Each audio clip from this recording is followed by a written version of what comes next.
everyone, once again. We're going to get started.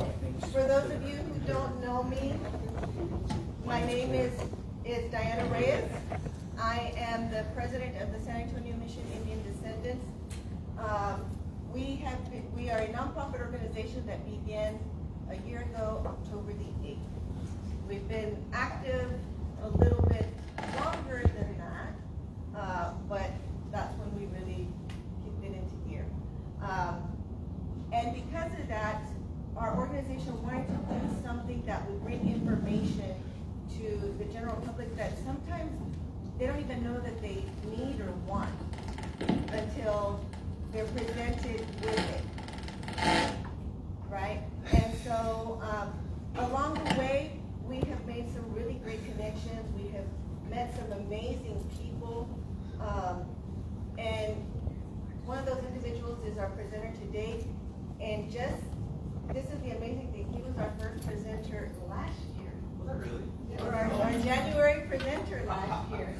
So this year he's back for an honor to continue what he started last year.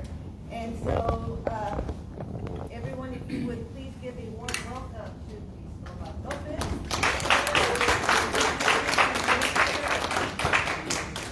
Thank you so much. Of course. Before I get started, I really just want to do a quick shout out to Diane and to Margot and to the San Antonio Mission's Indian Descendant group for really putting this on together. I love telling this story. I met Margot at History and Genealogy Day a couple years ago after I had researched her ancestors so much. I felt like I knew them, and I felt like I knew them personally, but I had never met, Margot or anyone. So I had this research, and I had a table at History and Genealogy Day, and I was talking around with people, and I was showing people the research that I had, and they were like, "Oh yeah, the descendants of the Maestro de la Cruz are here," and I was like, "Stop! Like, no way, take me to them right now." So we walked over to her table, and Margot and Diane and the rest of her family were there, and it was amazing, right? It was amazing because I had researched Damasio so much, just as land, and which is something that I'm going to show later today.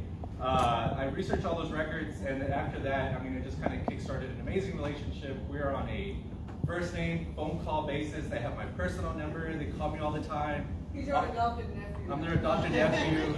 I call Margot. She's like, "Hey, Mijo." So I just want to give them a round of applause just for putting this on together.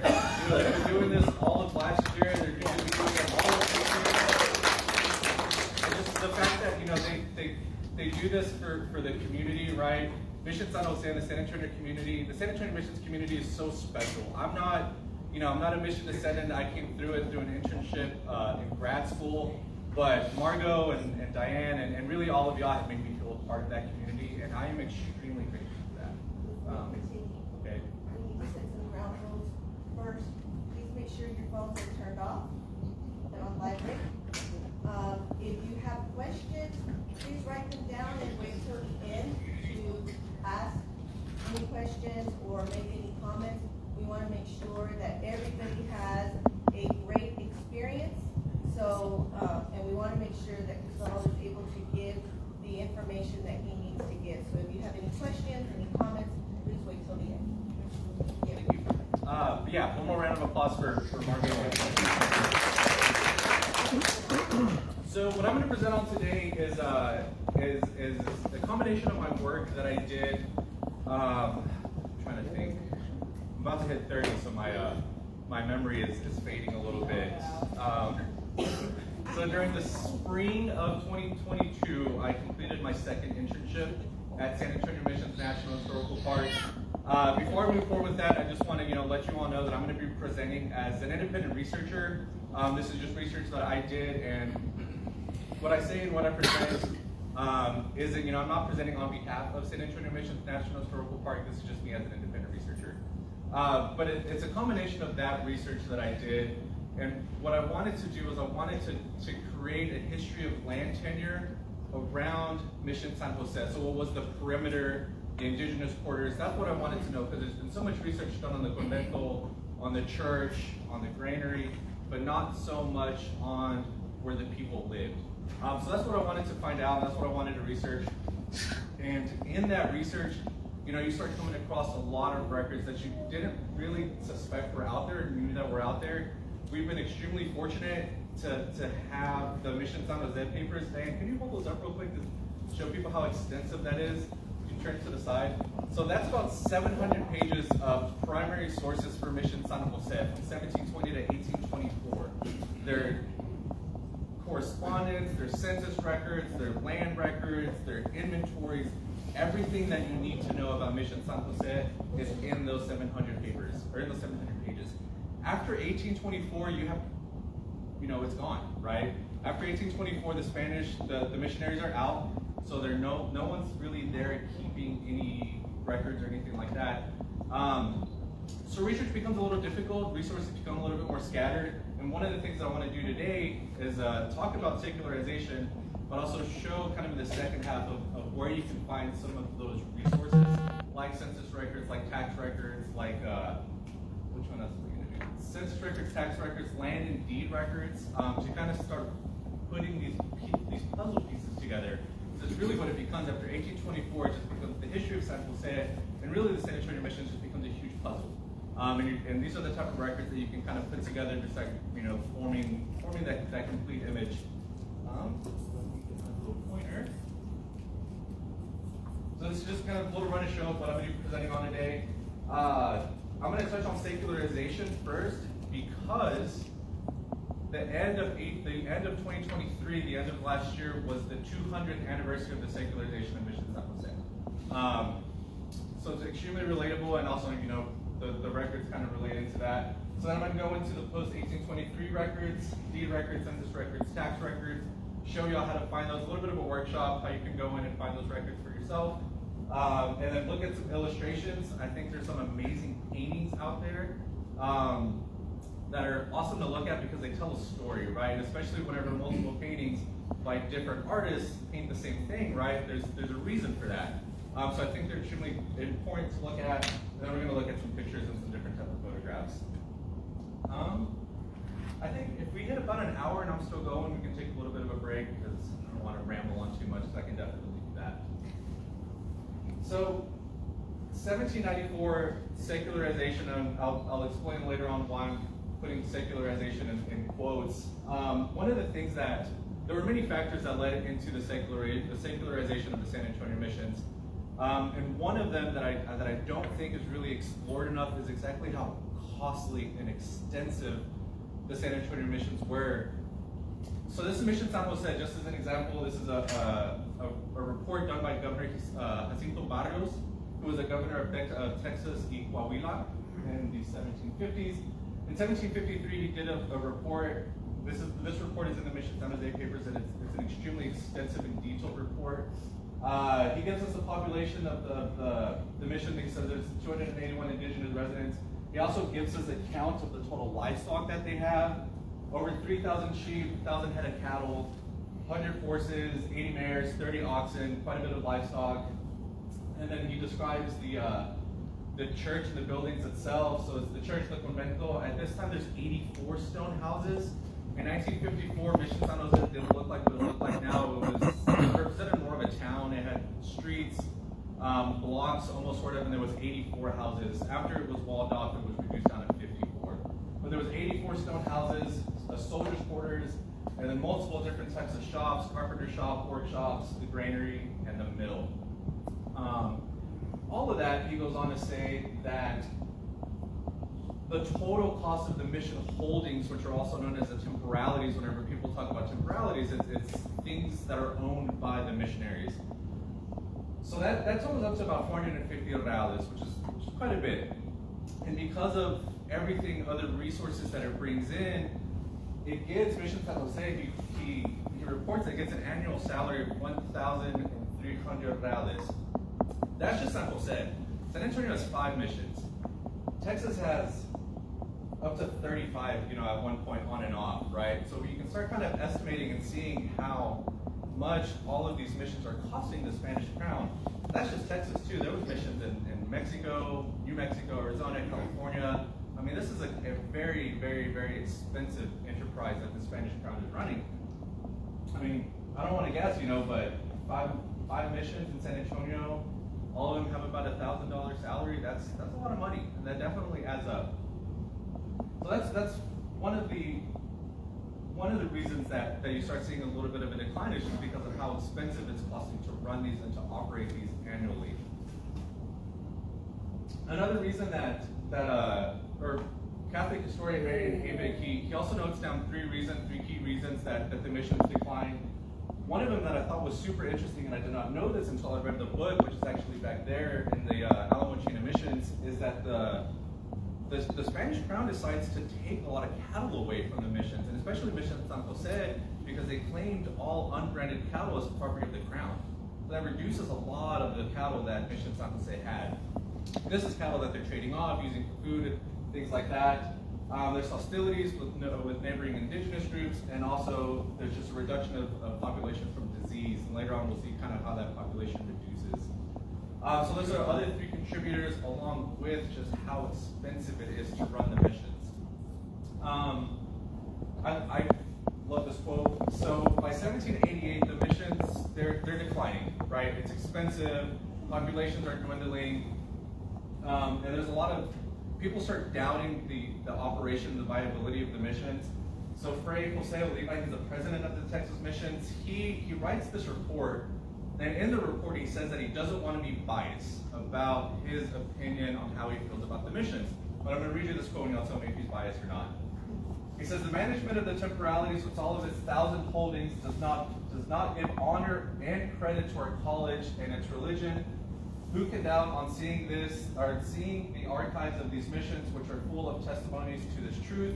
What a heavy burden, what grief, and what dishonor our college has undergone on behalf of this mission, on behalf of these missions. Did not all of this arise from the management of the temporalities? And then in that same quote, he says, look for the source and the causes, and you will find that it all stems from the management of the temporalities. As someone who doesn't want to be biased, I mean, I think we can all see kind of how he feels about that, right? He's saying that the missions are declining because of how expensive it is for them to operate them and how expensive it is to run them. This is the president of the Texas Missions saying this. So we start seeing that by the late 1700s that, a lot of people, even the people who manage them, are wanting to kind of start getting away from owning and operating these missions. Ideally, missions were really only supposed to be around for about 10 years. That is what they did in South America and Latin America. They operated missions for about 10 years, converted indigenous residents, closed it, secularized it, turned it over to local clergy, and then moved on. They were in operation for about 100 years, maybe a little over 100 years. So you can start seeing how costly that was getting. So finally, in 1794, we get the first secularization. I've read different historians call it different things, different researchers call it different things. Some people have called it partial secularization. Other people have called it just relinquishing temporal possessions. Jake Ivey, who's a prominent historian, has done some research here at Mission San Jose. He wrote of significant, of various significance. There it is. Sorry about that. Thank you. He argues that it was less of a secularization, but more of just the church getting rid of all of those holdings that are costing and taking up a lot of money and resources. But nonetheless, there was a call for secularization in 1794. For Mission San Jose, that meant that the first detailed census was completed that actually included people's names. Before 1794, we just had total counts. We had totals of indigenous residents. If there was any Spanish residents, it was just totals. This was the first census that actually included the names of the people who were living there, since it was founded in 1720. Other than that, they were granted and split up 28 plots of farmland. They measured 300 barras by 200 barras, or 300 barras long and 200 barras wide. They also acquired ownership of 54 dwellings, and then all of the tools and livestock that belonged to the missionaries, the indigenous residents acquired all of that. But one of the things that's interesting about this is that the missionaries don't leave. They don't turn it over to local clergy. They stay. I really wish I could tell y'all why, but I've really yet to find that out or figure that out. And I think and because of that, I think that's why Jake Ivey argues that they don't really really see it as a secularization. Rather, they're just dumping all of the things that are expensive, right? They're putting that on the indigenous residents. The upkeep of the missions, they're putting it all on the indigenous residents, but they still want to retain that oversight at the mission. They still want to retain control of the mission. They don't really necessarily want to close it. They don't want to fund it, right? So that's why I put secularization, because you can argue both ways, whether it is partial secularization or just the church essentially dumping its expensive land holdings and stuff like that. But after 1794, Mission San Jose does go through a lot of changes. Some of that is social. I wanted to note down these 3 census records that were done after 1794, where we can start seeing a shift in population, which I think is extremely interesting. So in 1804, there's 57 indigenous residents, 16 Spanish residents, totaling 73. Spanish is, I just want to make a note that that's it's a loose term. It's kind of a vague term because identity back then was so fluid, right? Someone who wasn't necessarily Spanish could become labeled as Spanish if they were rich, if they got a lot of money, if they knew the right person. So identity back then was extremely fluid. I just want to make a note of that. When you see Spanish, it doesn't necessarily mean someone from Spain. It could have been someone who was a Tejano, more or less, or a citizen of New Spain, that is just labeled as Spanish. 1809 population is about the same, but in 1815, there's more Spanish residents than indigenous residents in San Jose, and that's the first time that we see that. That's the real first big flop, or big flip of population. And a lot of that, I think, has to do with what we'll see on the next slide, is that at the mission and the people who are living at the mission, they kind of took it as, well, you're giving us property of our houses, you're giving us property of farmland, right? So we don't have to be here anymore, right? We don't have to necessarily follow the order of the Spanish crown or follow the order of the missionaries. And you can see that in this book, and this actually always makes me chuckle, because it's one of the really first instances of documented defiance at Mission San Jose from the indigenous residents to the missionaries.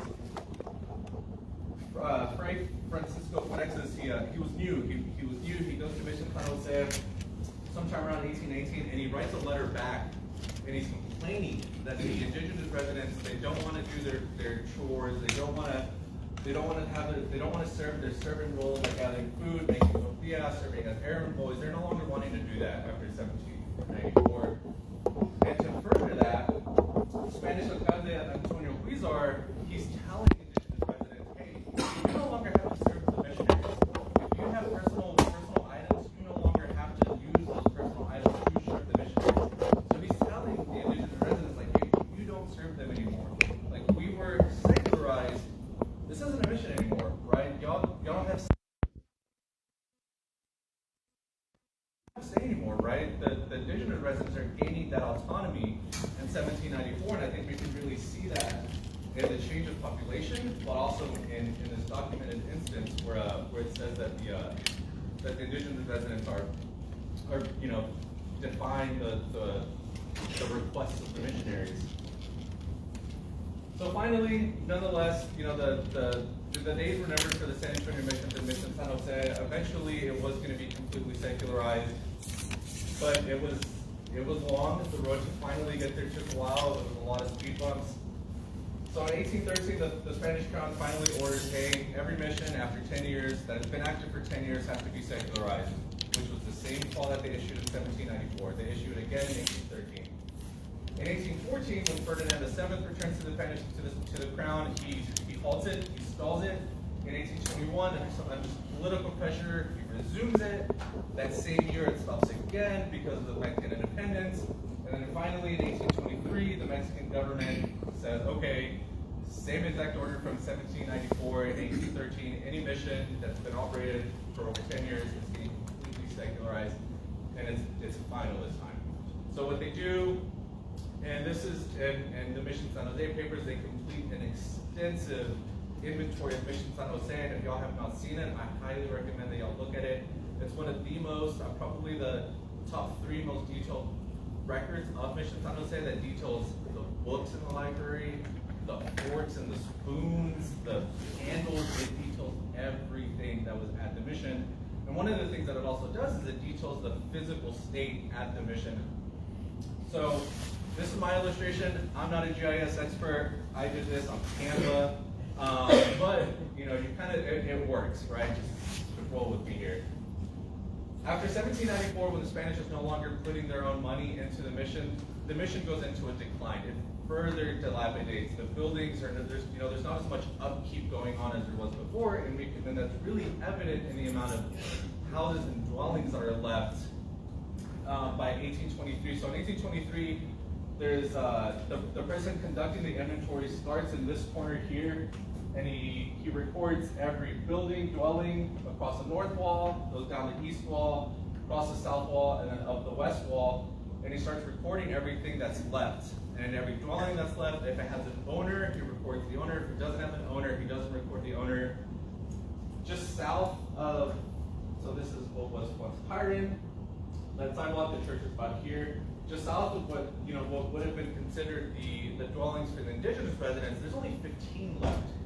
And in 1794, there was 54. So we can really see how much Mission San Jose declined and further deteriorated after that. And so that's what these little triangles here represent dwellings. Not all of them were even inhabitable. A lot of these were missing roofs. The roofs were caved in. So just because there was 15 doesn't mean that all of them were in livable condition. These just kind of single lines here, that's whenever the person conducting the inventory said that it was just ruined walls. So that's what this represents, of just single wall where there used to be houses, no more, that it's just a wall there. Going across, there was only 2 dwellings left along the south wall. I don't even believe that these were inhabitable. Ruined wall going across, and then further up, there was no wall left here, and there was 2 roads that now went into Mission San Jose. So you can see that it's going through some big changes, right? By then, it would be probably pretty unrecognizable from what it was in 1794, the years before that, just because of how dilapidated the state was, or just because of how dilapidated it was in the state that it was in. So where do we turn to after that? Everything that I had covered prior to this that's all information that is found in the San Jose papers. But one of the best advice that I got when I was doing research on the San Antonio mission was that history didn't end after 1823, right? People didn't stop making history there. People didn't stop living in that community. It continued to thrive. It continued to be a community, but we just don't have those records anymore. And it does get challenging after that, right? Because now we don't have that 700-page volume of records that we can turn to in one place, right? That's no longer there. So one of the things that I want to do is show y'all where you can find some of those records. One thing I will say is that after 1823, it does become pretty difficult to track Mission San Jose, and really just San Antonio Mission history. The documents are they're everywhere. They're scattered around in different types of repositories and archives. You have to kind of consult different types of records. It really is just this huge puzzle with a bunch of puzzle pieces missing, and they're like all over San Antonio. But nonetheless, it can be done, and you can consult these different archives and start putting all of those puzzle pieces together, and it kind of helps you flush out that story a little bit. So that's kind of what I'm going to transition to, less of me presenting and kind of more into a little bit of a workshop type of thing. So one of the first places that I love to start, and that I would suggest for anyone to start if they're doing Mission San Jose research after 1823, is at the Berry County Spanish Archives and with the Berry County deed records.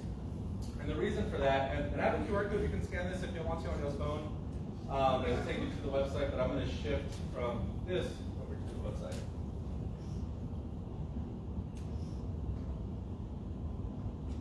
So one of the things that's extremely valuable about the Berry County Spanish Archives is, I'm not going to go too much into the whole, how the Berry County Archives were split, now half is in Austin, half is here. That's a conversation for a different story. But nonetheless, what was left here in San Antonio was more administrative records and property ownership records and stuff like that. So this is kind of the landing page to the Berry County Spanish Archives. It has just information about them. One of the things that you can do is over here where it says archive index. It was earlier. So you go to archive index, and this is their finding page for what the Spanish archives has in their collection that they consider Spanish archives. So they have different type of records, from amnesty oaths, broadsides from 1761 to 1882, Confederate pension records, just all different type of records, contracts, agreements, land grants and sales, litigations. They have some really cool different type of records. They have, side note, Louis' marriage record from whenever he got married to Maria Ursula de Mendy. They have the original over there. So that's, but what I want to show is this here called the mission records. So the mission records are the deeds that first the Spanish government and then the Mexican government was granting to people after 1823 who were requesting land at the mission. We'll go into that. So if you click on that, what it does is it pulls up their finding aid. So this is just some general information. You scroll down. So now we have their finding aid, right? So it's the first one is for another mission that was, I think, a little bit closer to the coast. Then you have San Antonio de Valero, and then it goes into Mission San Juan, Mission Espada, and then Mission San Jose. So they are in chronological order.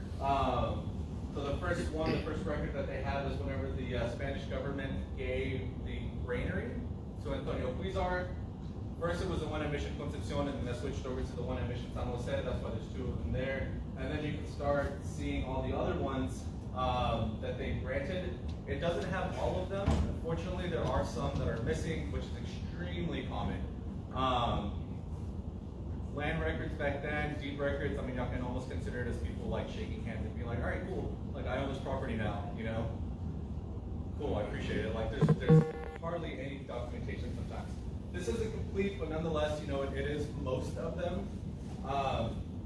One thing that is interesting to note is that after 1823, there's about half of the indigenous population that remains almost, they leave, right? They vacate the mission, and there's a record in the San Jose papers that says that these people vacated their homes. They left the mission, they moved out.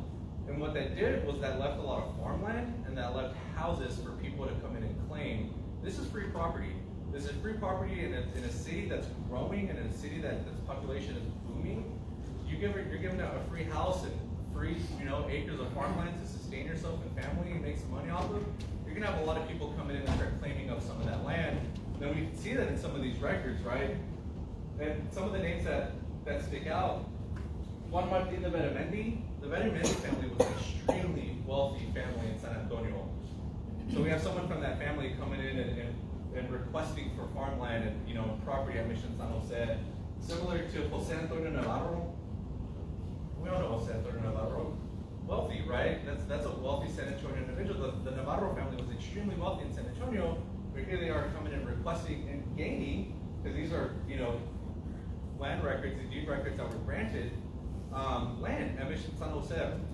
So it really is an influx of, you know, all different types of citizens coming in. It's almost like a land grab, right? And that's really evident in these type of records that we can see whenever we, you know, start looking at some of these families that are moving in and some of these people that are acquiring land. Nonetheless, this is probably the best jumping point to start off, because you can see who's living around the mission. You know, all of these people moved either to San Jose or got land around San Jose.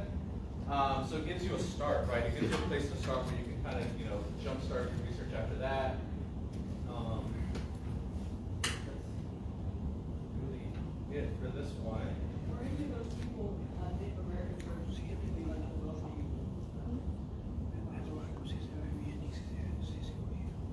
I think they were, in those particular families, typically indigenous peoples would marry into that family. They weren't necessarily already, if you get what I mean. Yeah. There were some instances where you even had, I'm going to use Maria de la Trinidad Guerrero, for example. She says in her request, in her deed, is that she lost her family, she lost her husband because of, and it was quote unquote, the barbarous Indians who killed, you know, her husband. she says that in her request, in her land request, and now she's requesting land and a house at Mission San Jose.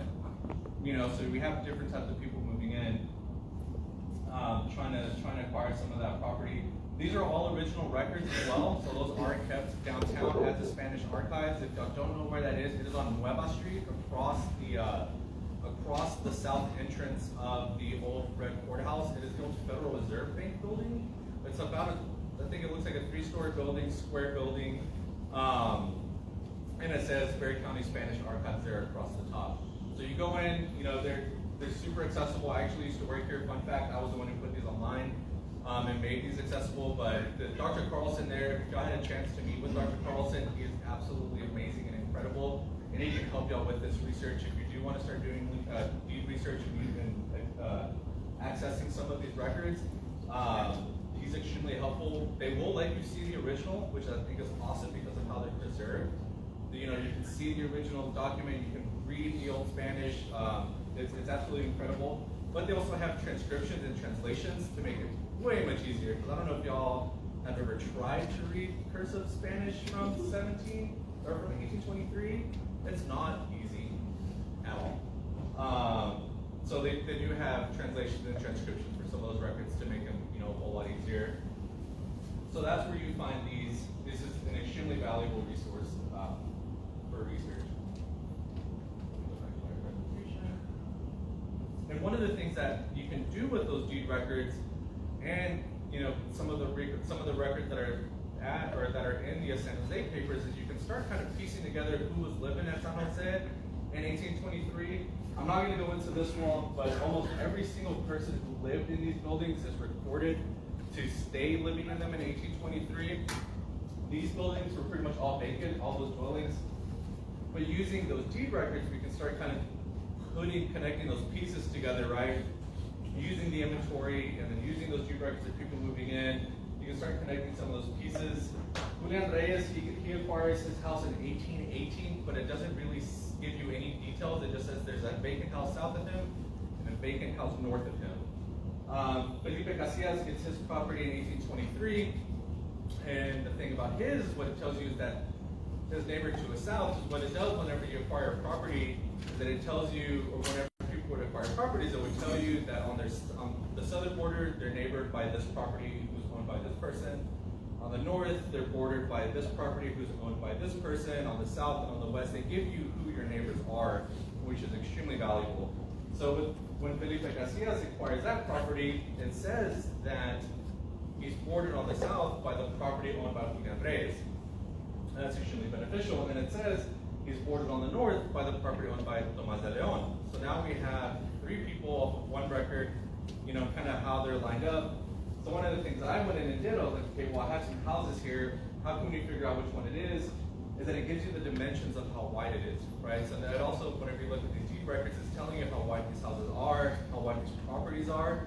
So I matched the width of that property up with the width of the property that was described in the inventory, and it matches it perfectly. It's the exact same width. So that put him in house number 4, that put Julian Reyes in house number 5, that put Tomás de León in house number 3. Maria Trinidad Guerrero, who I mentioned earlier, she specifically requested a house that was vacant, that was neighbor to the last alcalde to Mission San Jose, who was Tomás de León. So that, you know, that puts her in house number 2. Excuse me. And then for Apolinario Ramirez, I'll go into a little bit more in a bit. But that's kind of how you can start using different records, right? We use the 1823 inventory along with those 1823 deed records. You can start kind of connecting some of those puzzle pieces together. So now I'm going to go into deed records and wills and estates, and with a case study of the Maestro de la Cruz, because I spent a lot of time on this record. So I'm going to go back to here. So if you want to do land and deed research after 1823, those records are no longer going to be in the mission records. What they're going to do is they're going to be in the same collection and the same database as every other deed record that Berry County has. So if you bought a house recently, it's in that same database. And that is here. So if you go to any Berry County page, you scroll all the way to the bottom, you will see an official public records search. So if you click on that, that brings you up to this database, and you can look up land records, wills and probates. They have brands on there as well. They have a lot of things, and they're slowly trying to put more stuff on there to make it accessible. Eventually, the mission records will be on there, but they're not on there yet. But what you can do is just type the name in here.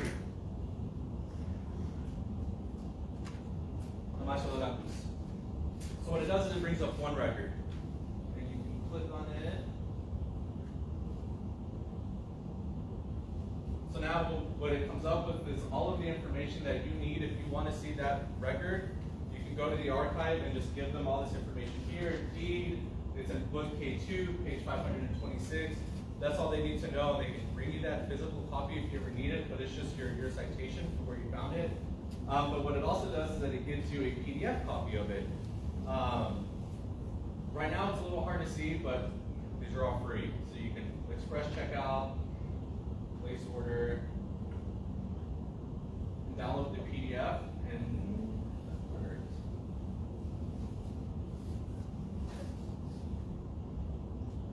Right, so now we have a PDF of that document, which is the 1854 will and probate for Damaso de la Cruz and Margarita del Toro. Damaso passed away the year after Mission 1825, a couple years after Mission San Jose was secularized. His wife, Margarita del Toro, doesn't pass away until the 1850s, but after she passes away, then what they do is they create a will and probate where they split up their lands and their land holdings to their children. So that's what this record is. This record is 8 pages, and I spent hours deciphering this record. Before I even met Margot, I spent hours.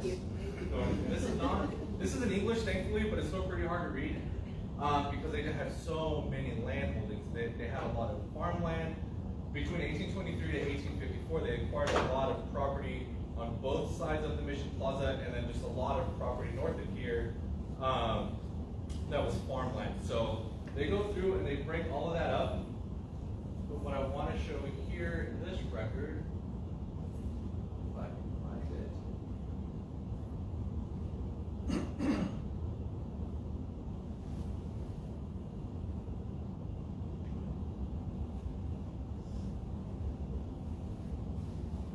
So this property here is I'm going to focus just on one property, because what you can do after 1823 is you can start researching plots by individual plots, and that's a lot of research. So I'm just going to focus on one, because we could be here literally all day going through this record. So I'm going to focus on this property here. It says fourth. They're describing the properties. It's one lot of land in the county of Bear. Being situated on the southeast side of the plaza of the Mission San Jose, fronting 15.5 barras on said plaza, and running back from these, you can't read that,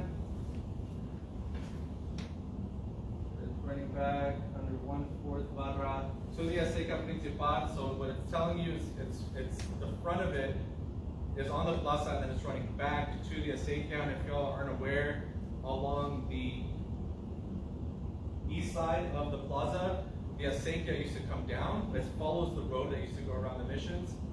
That road pretty much follows the original path of the Acequia. So the Acequia served as the back boundary of these properties. So that's what it's saying there, that it goes all the way back to the Acequia, which is known as the Acequia Madre. It's bounded on the northeast. So now we have their neighbor by Pilar Garcia, formerly the property of Ana Maria Reyes. So now not only do we have Pilar Garcia, but we have who she got her property from. So that's 2 people. On the northwest by the plaza of said mission. On the southwest by, it's blank, but that's Beramendi. So we have, now who's boarding them on the south, it's Beramendi. Formerly belonging to Jose Maria Escalera. Again, that's 2 people now who we have just based off of this one small portion of that. And then it says on the southeast by the principal irrigation ditch of said mission, originally granted by the Mexican government to Apolinario Ramirez, right? Yeah, who I mentioned earlier. So now we have, they're talking about this record. It was granted to him by the Mexican government, who he then granted to Teresa Bustillos Ramirez, who I believe was his wife, who then died, and then she granted it, here, this is where it's saying, to Maria del Toro, her only heir, and they're sisters. So we have all of that just based off of this one little chunk of research. We have the property, who owns it now, who they got it from, which was the Mexican government. We have the property to the north, who owns it, and who they got it from, and then the property to the south, who owns it, and who they got it from, right? So that's when these records can start being extremely useful, because that's a lot of information just based off of that little spot. And what you can do is kind of go back in and start plugging those places. So I put his property here, that eventually becomes a property of Pablo de la Cruz, because bordered to the south, this property here was acquired by the Navarros, who then sold it to the Veramendis, or who sold it to the Escaleras and the Veramendis. We know that was this property here on the south, so that's why I put them there. So again, you can start seeing all these puzzles or all these pieces start filling in the puzzle. And that's just kind of a breakdown of that. That's a little bit easier to read. Just as of that one property, the Mexican government gives it to Apolinar Ramirez 1630. He then gives it to Teresa Bustillos Ramirez 1633. That property then transfers to Margarita del Toro, their sisters, and then Margarita del Toro gives it after she passes away to her daughter, Paula de la Cruz in 1854. And then that's all we know about the record, because it doesn't really say anything else after that. Paula de la Cruz, there's no records of her selling the property. There's really no records of what she did to it afterwards. But I know that she kept ownership of it at least until 1911 because of another record that I'm going to show in a bit. So this is similar to what was done with Paula de la Cruz. Jose Maria Escalera, he acquires a lot of property, and I'm going to show his plat map on the next slide. But sometime during the 1850s, Guadalupe Guerrero, she acquired a property that was 25 barras in frontage on the east side of the plaza, so we're still focusing on the east side of the plaza. After she passed, or right before she passes away, she granted all of her properties to her son, Jose Maria Escalera. And then right before he died in 1918, he starts dividing all these properties between his children, right? And one thing to know is whenever you're doing deed records and land records and researching land, is that land boundaries are redrawn a lot. Right after you own a property, you can kind of split it up however you want after that point. So if you acquired 10 properties, you can start drawing those lines however you want after you split it up. And that's what happens here, right?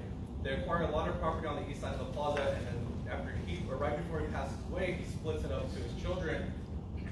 So what we're left with is this. So this is the east side of the plaza. Here's Pirate Road, and then that's the east gate, which would be right there. That's Pirate Road. This area here would be the church parking lot here. So this would essentially be what was at one point the east wall. That's where the border was. That's probably why it's such a straight line. Here what we have would have been the acequia. And then this little corner here, y'all remember way back when that there used to be a diagonal road that would cut right through Mission San Jose? So that was essentially made by this angle here. So this is a plat of properties that Escalera, Jose Maria Escalera, how he divided the properties to his children, and they're numbered A, B, C, D, E, F, G. Those lines are redrawn. Those aren't original lines, but one of the things to note is that there's Paula de la Cruz property in 1911, right? We know that she got ownership of it in 1854. After that, we really don't know, but in 1911 it pops up that she still owns it, right? And that's still her property.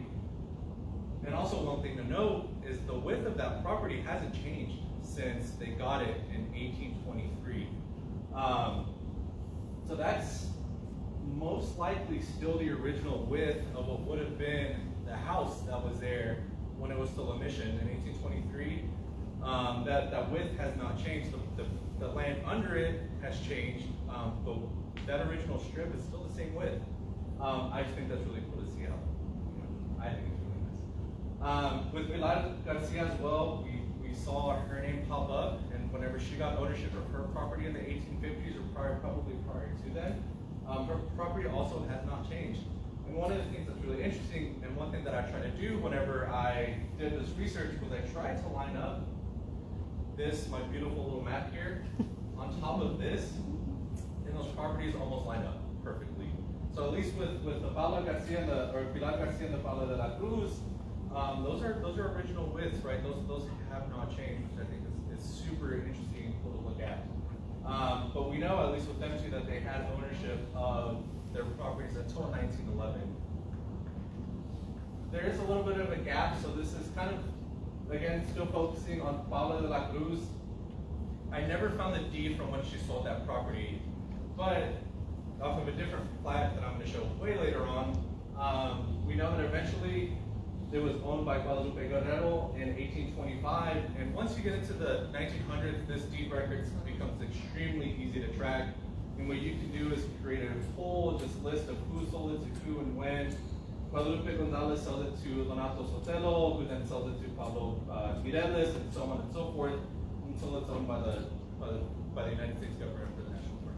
So that's pretty easy to do once you get into the 1900s, but before then it does become pretty, it's spotty. The records aren't there. And you can do these for almost all of them, and I did do these for almost all of them, and it was a lot. But like I said, it gets pretty easy to do once you get into the 1900s. We'll take a break here a bit. Another thing to look at too, whenever you're doing land records, is groups of records that are kind of clumped together when a person is buying up a lot of property at one time, and that's the case with Bishop Odin. So he came to the Mission of San Jose about the 1850s, essentially to try to revive San Jose, right? To kind of restore it, bring it back to how it was. So he starts acquiring a lot of mission property, and along the north wall, right north of the mission, he buys all of these properties.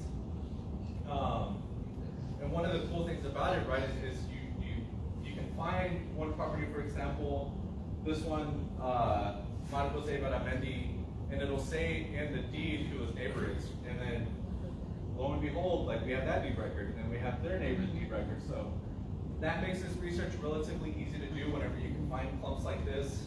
This is the source too, so if you ever need pictures of that, I can provide that, or need a copy of it, I can provide it. But that's just another thing to look out for if you're ever doing land research, is clumps. Clumps, groups where an individual's buying up a lot of property at one time. Because typically these records they're next to each other. These two purchased on the same day. This is the day afterwards. So these are all grouped together, and it makes this a whole lot easier whenever you're doing this research. After this, I will say that North Wall research gets really hard because I think most of it stays within the church property for a while, and then once it finally gets broken up again, it becomes really difficult to do. But at least until the 1850s, we can see who owns it. We can see who owns it up until 1859, and again, their names that will later pop up in further records like census records. Yeah, we're going to take a break before we get into my favorite records, tax records. We can give you all an opportunity to get up and stretch and get yourself some more coffee, do your bathroom breaks, please get some more sweets. And we're also going to give an opportunity. This is the perfect time because we're going into tax records. So this is a perfect, yeah. So this is a perfect time. Just in full disclosure, we do not endorse or back anybody, any politician, but we want to give everybody an opportunity to come before you and tell you what they're all about. This is voting season, right? And so we're going to be having different individuals who are running come up and tell you why they want to, why they think they deserve your vote. Like I said, we do not endorse anyone. We do not, say, hey, this is who you should vote for. We want to give you an opportunity to hear everyone out. And we have one such individual who is running for the Bear County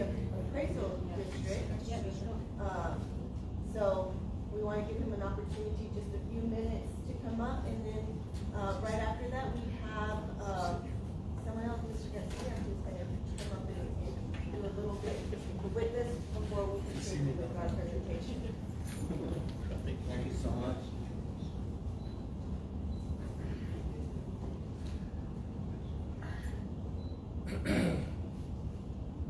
Good morning. My name is Hatem Rahai, and I'm running for Tax Assessor Collective for Bear County. The reason I'm running is the taxes went up last year, and the affected us this year around 30 to 40%.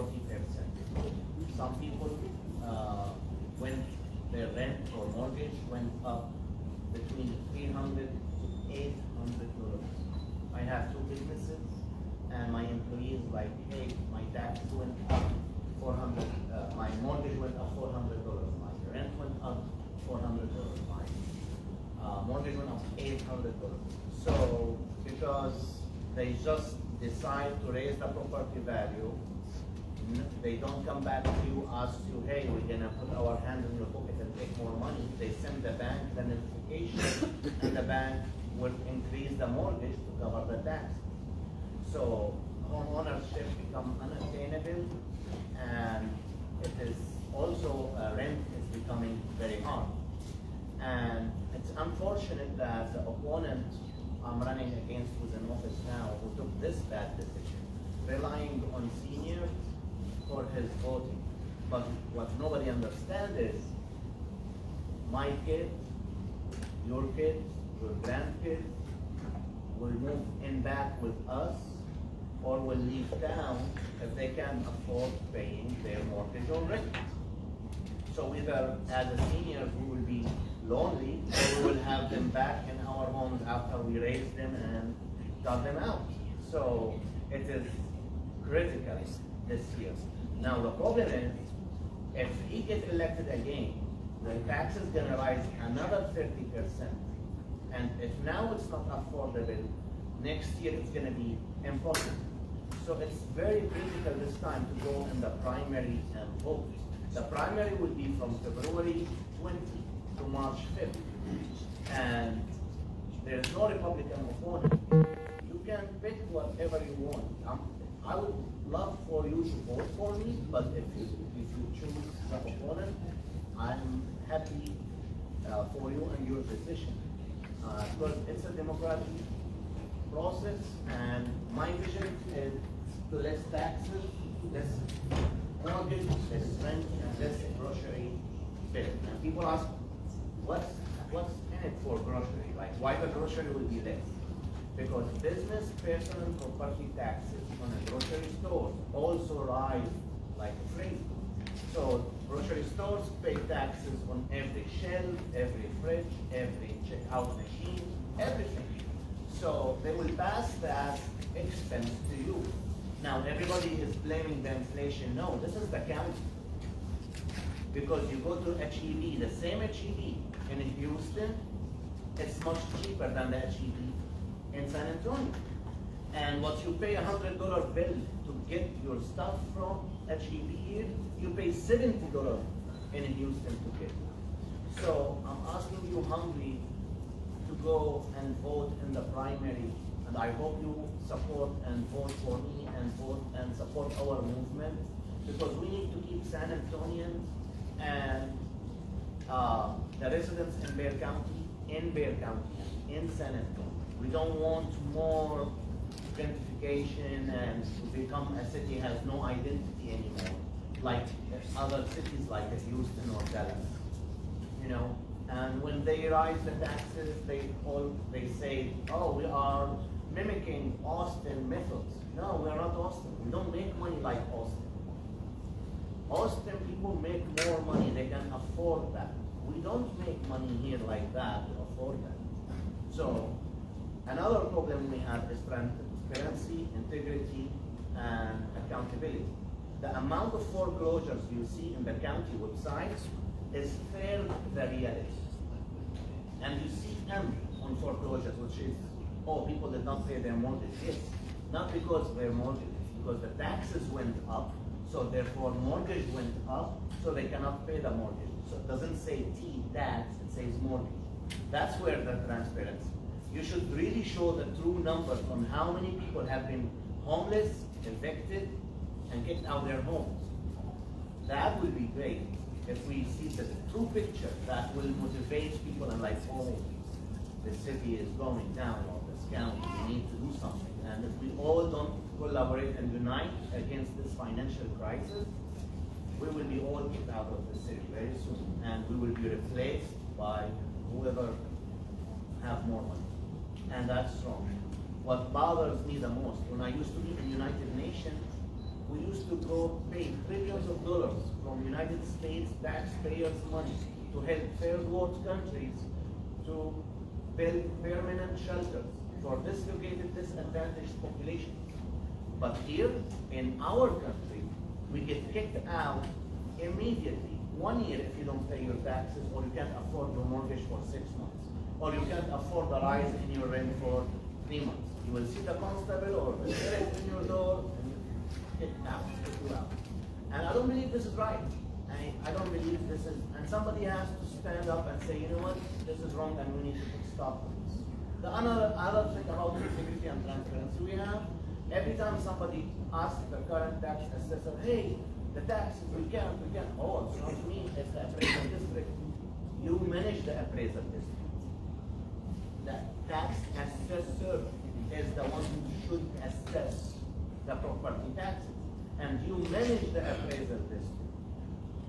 The tax assessor, by constitution, he has fiduciary duty to appoint 5 board members manage the appraisal district. And 3 board members should be elected by Bexar County board. What's happening now? He is putting those 5 members and the city council putting 3 members, which is none of us voting for this 3 members. Either way, he has 5 members of the board he appoints. That means he controls the appraisal district. So stop blaming the appraisal district, take some responsibility and say, you know what? We screwed up, let's backtrack, reduce taxes. People couldn't afford it. People are crying literally because they don't have any other solution. And everybody has lost faith in the system. And you know what? No, we have faith and we can create change again, as Obama used to say, and we're gonna make it happen and we're gonna change this. If I get elected, my first day, my first order of business, which I have the constitutional authority and fiduciary duty to do, is I'm going to reverse that decision that created the tax hike of 30%. And will relieve people immediately. Yes, people will be upset in some governments, etc., but we have a smart tax initiative to offset the deficit. So, if you want more money to government function, don't ask the poor people and the middle class to tighten their belt. There is another places we can get money from. Don't put it on us because we don't have any more stomach to tighten the belt. Does that make sense? Any questions? Thank you so much for your time. We appreciate it so much. If you wanna, thank you so much. If you want to learn more, please scan this QR code. And if you want to register, for voting, and you are not registered also, you can register for this website. Last time to register for votes is February 5. Thank you so much. We'll have this back here for anybody wanting to scan the QR code. Thank you. Okay.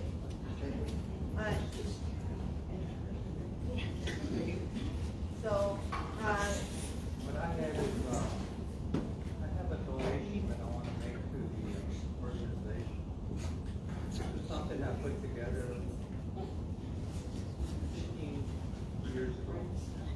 And like everybody here, I can appreciate everybody. We have stuff in our, that we've done. And at some point, the children are gonna just say, let's have a garage sale.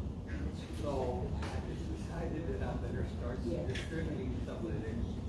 So for this organization, there's that book back there that they talk about, that 700-page about San Jose. Well, in there is a testimonial of what we've done for San Jose. And it's in English.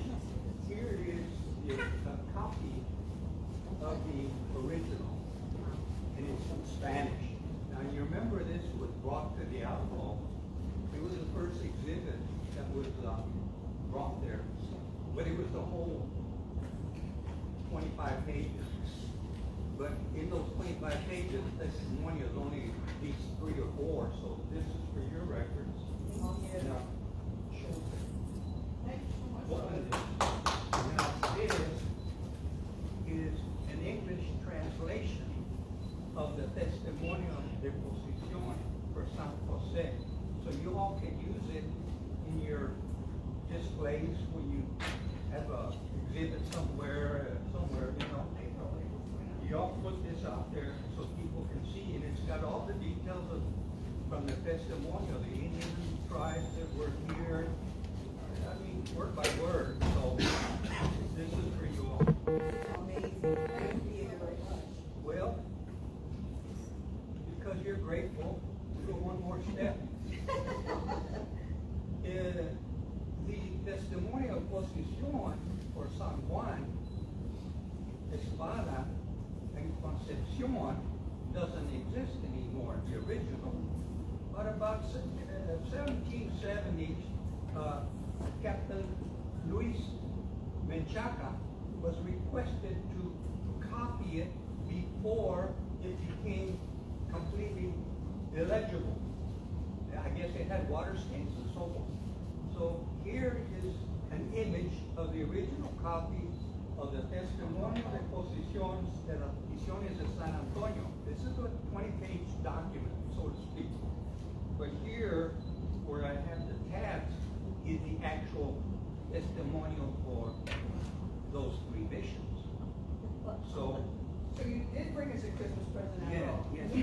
So here is an English translation of this original document in Spanish for San Juan, for Espada, and Concepcion. And you guys use these as you wish. Thank you. Thank you so much. What a wonderful gift. Absolutely. Oh, Yeah. we love it. We love it. We are always being asked to do different things, and this is absolutely going to come in extremely handy for future presentations. So Yeah. thank you, Mr. Garcia. We appreciate you so much. All I ask is to give you basic. Absolutely. I got it. Absolutely. We'll take care of it. I will take care of it. So let us continue.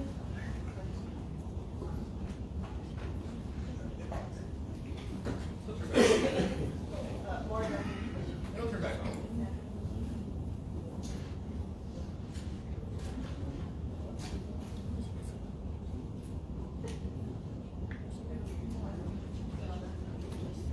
Oh, there it goes.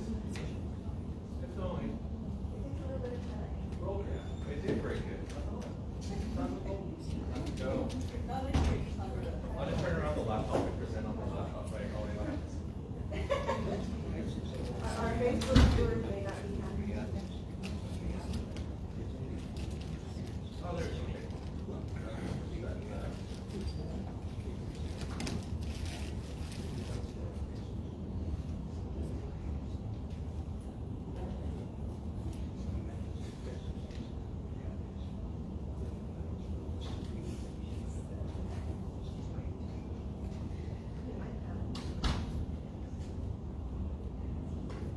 I found it. Yay! On to the second part. You'll have to stay, I'm sorry.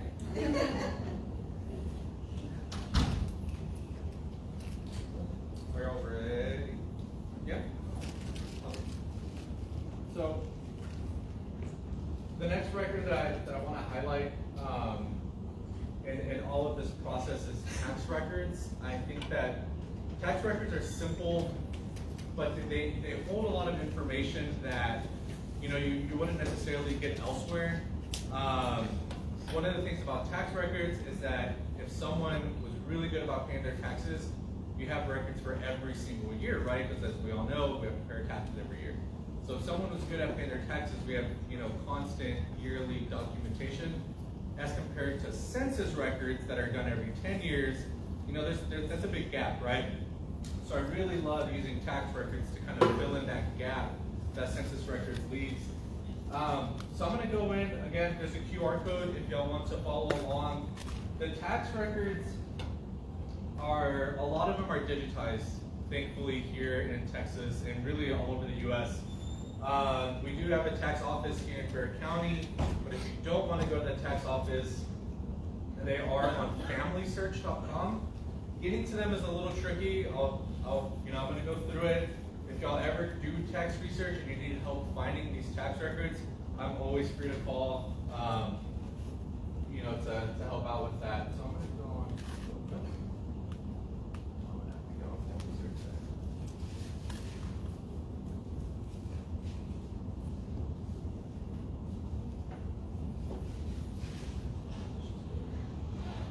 I'm lucky I'm already logged in.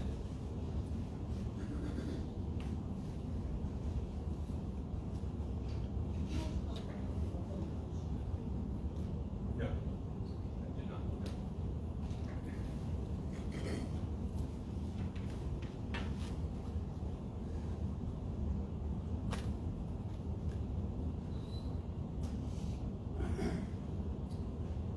So I use FamilySearch a lot. If y'all were here during my last presentation, FamilySearch is a lot like Ancestry, except FamilySearch is free, which is incredible. It's a free, genealogy service that anyone can go in, sign up for. They have all of the archdiocese records are digitized and on FamilySearch. There's tax records, census records, a lot of stuff like that is available on FamilySearch, and of course.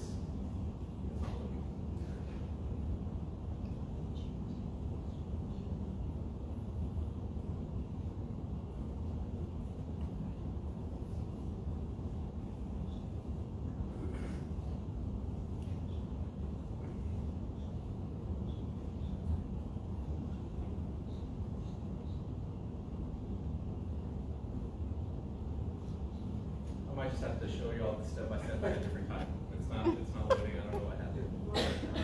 No, it's just the internet. It's slow. Yeah, I don't know why.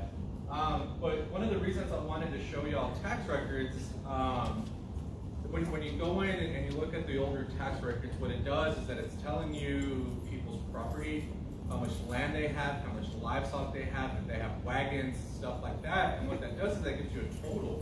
Right, so kind of based off of tax records, we can see people's wealth. We can see, how much property they have. That kind of gives us an idea of like, are they extremely wealthy? Do they have a lot of farmland? It gives us an idea of what they're doing, right? What they're doing with their money, what they're doing with their land, and stuff like that. But one of the main reason I wanted to show y'all tax records, y'all recall Pilar Garcia, right? She had that property on Palo de la Cruz. Along with, when I was researching Damasio, I researched Pilar Garcia a ton, and I found nothing on her.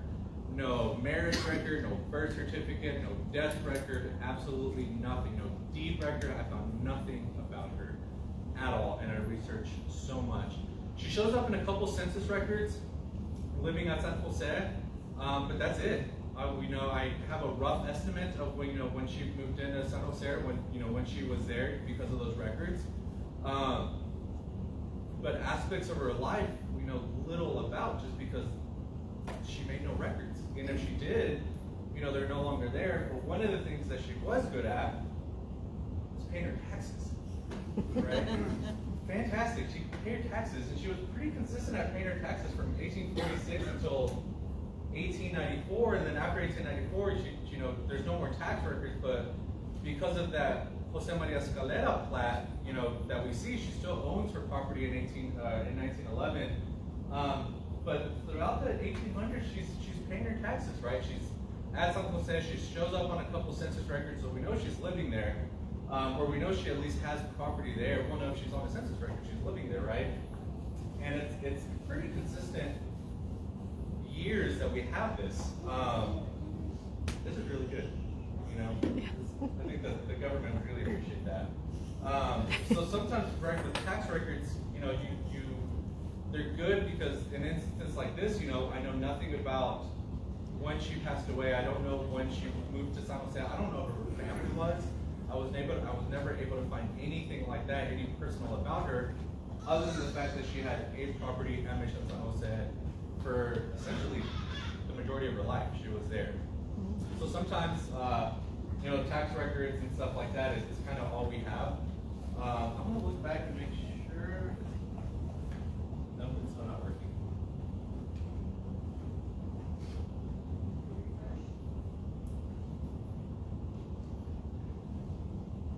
Una más, that's right.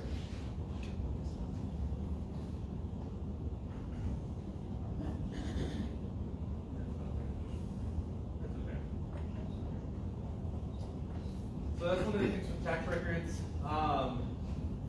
In Family Search, what you can do is whenever you just do a general search of somebody's name, it'll ask you, for their first name, their last name, where they lived, and then it asks for a year range, either their birth year and the year they passed away, or like a rough estimate of where they lived. When you look that up, it'll bring up a ton of records, and many times tax records will also be lumped in there with those records if they pay taxes within that year gap that you put in the system. There is a way that you can look at just tax records individually, which is what I was going to show y'all. Unfortunately, internet's not working and it happens.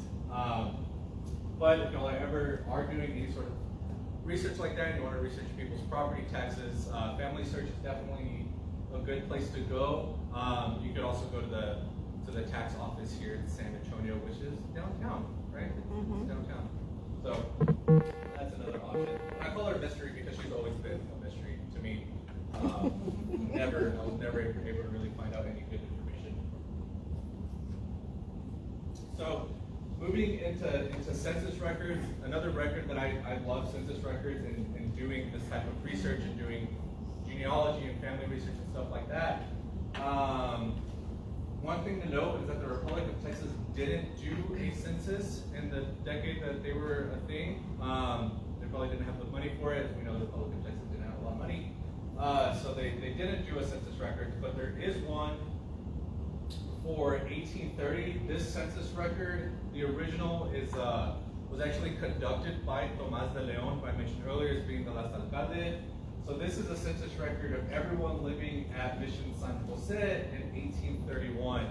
I believe the original to this is in Austin, in the Bear Archives that are in Austin. So I'll leave this up if you just want to take a quick look at it.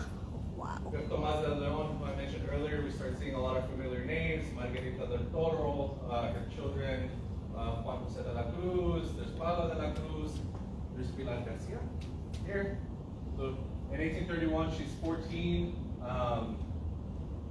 Typically in a census record, how it's broken down, right, is by household. So she's not with Margarita del Toro's family, and she's not with the De Leon family, so she might be living with Rosales Sacucha, but we just don't know, right? So I'm going to leave this up in case you want to take a picture of it, or just look at it. There are other names that start popping up, like the Sierras, who I mentioned earlier, who had property on the north side of the mission. Their names are up here: Antonio Huizar, Teodoro Guerrero.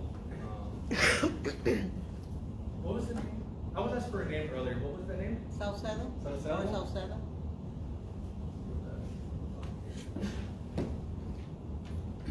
I don't see it.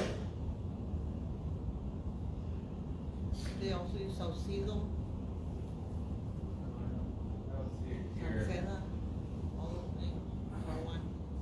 So this census record is available in a book that's titled 1830 Citizens of Texas by Gifford White.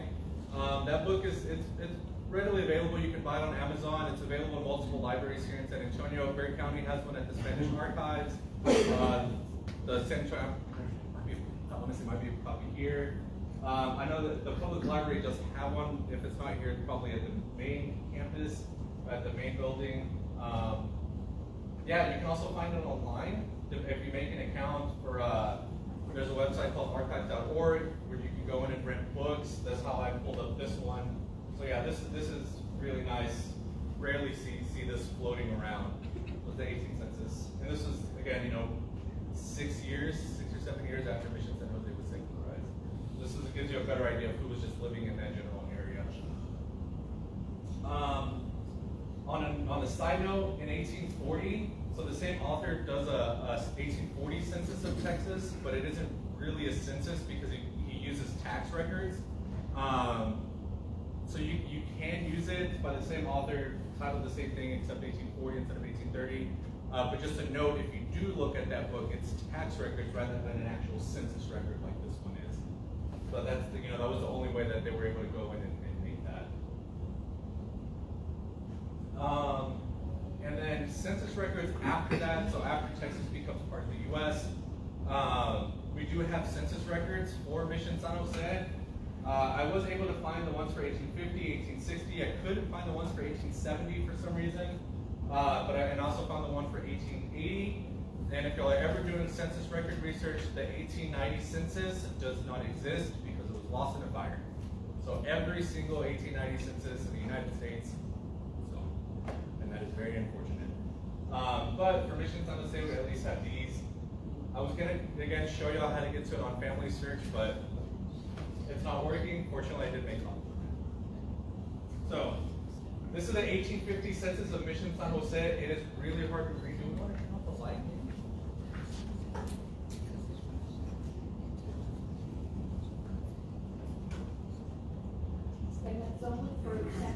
So this is just for San Jose, but there are, you can find these types of census records for the other missions. Sometimes if you're lucky, what it will say, like on top of this one, for example, it says Mission San Jose, San Antonio, on San Antonio River, so we know it's Mission San Jose. And one of the things that one of the reasons it's good to know deed records and to know tax records, because you start getting familiar with the names of the people who are living there. So you know kind of when to start. So, for example, Bruno Huizar owned property, well, what I would consider a little bit north of the granary, and that's kind of based off of deed records and tax records and stuff that I've done. So we know that the census records, starting here from Mission San Jose. So we have Bruno Huizar's family, Seferino Huizar's family. This one I can't read. Here's Paula de la Cruz down here.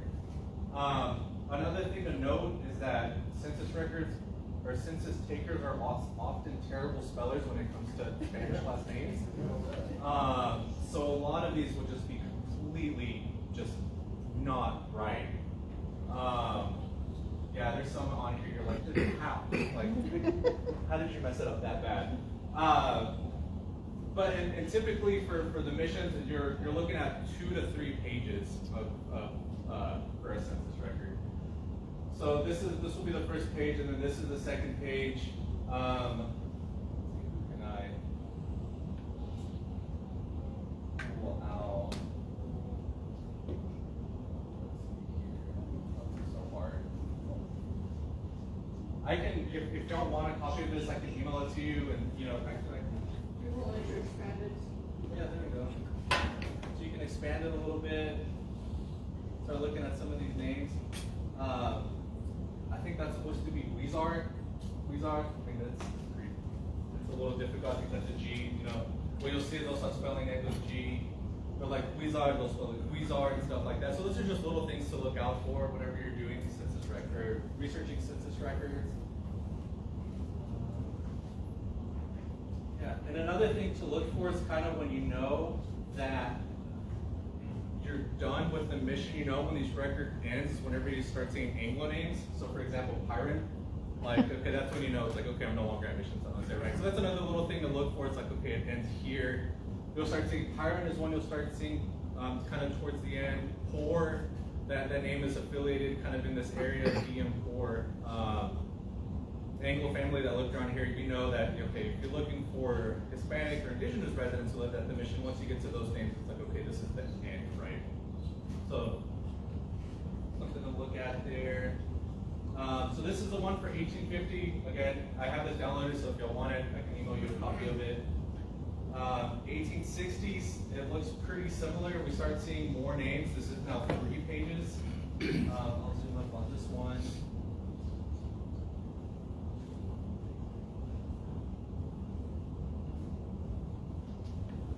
So we have, Antonio Sierra, who his name earlier popped up on a deed record, who was sold to Bishop Odin.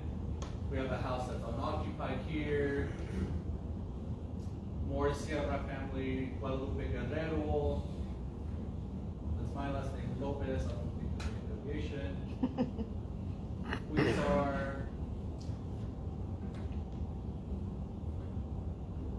In census records, one of the things I also like about them too, you know, that it tells you what their occupation is.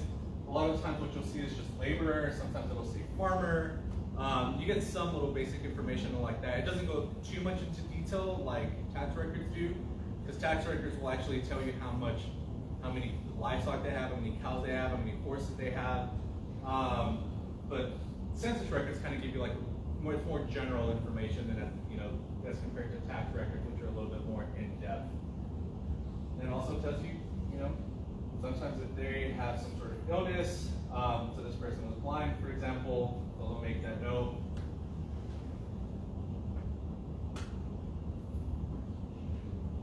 Go on the second page as well, we'll start seeing some more familiar names.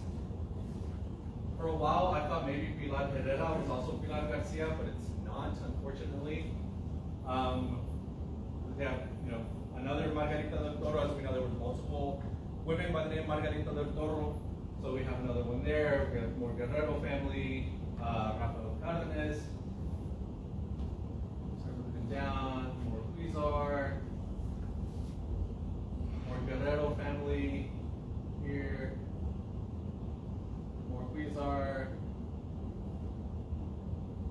And then here we have, Jose Maria Escalera, who I showed a lot of property eventually.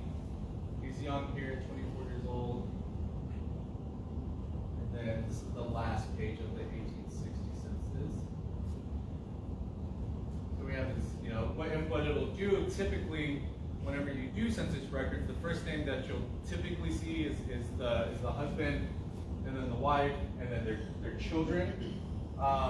Sometimes if they have a guest that's lumped in with them, like this, for example, I don't know what the story was, but it's in between their children, so they were a guest, maybe a maid, something like that, It doesn't have their occupation, unfortunately, but you can see it like that. Like, for example, this is family here, likely wife, or I don't know, probably not, but family because they all have the same last name.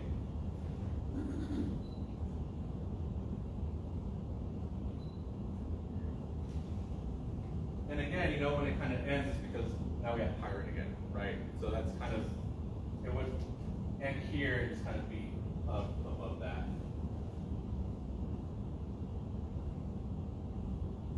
And then, as I mentioned, for some reason I couldn't find the 1871. I really don't know. I looked pretty hard. I'm sure it's on there. I just wasn't able to go in and find it. I was going to show y'all, same with tax records, how to go in and find these records, but the internet's not working.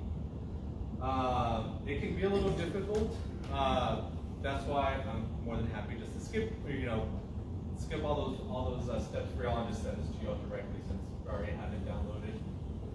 This 1881 is pretty interesting because you can, when you compare this record to the deed records that you have, you can see how the census enumerator started walking down the west wall, went across the south wall, and then went up the, what would have been the east wall whenever he was doing this, when he was recording the census. So I thought that was really interesting as well.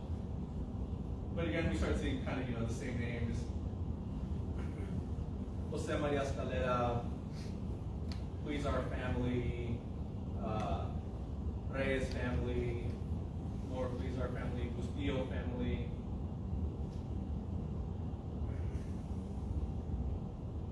And each census does get a little bit more detailed with more information, and that information you can always find up top. The more recent census, they do have more information than those really earlier ones. That's just how it was. You can find, people's places of birth and stuff like that, where they moved from. That's census records. I really wanted to show you how to find them, but I miss on that. And then the last page for the 1880. I didn't go in again so we have the 19th census record. Me personally, once I started getting into the 1900s, that's people's grandparents. Sometimes it's people's great grandparents. It gets a little bit too personal for me, so I didn't want to go in and do some of that research. So I kept it, until the 1880. But again, always happy to kind of help you go in and find some of those records if you ever need help finding that.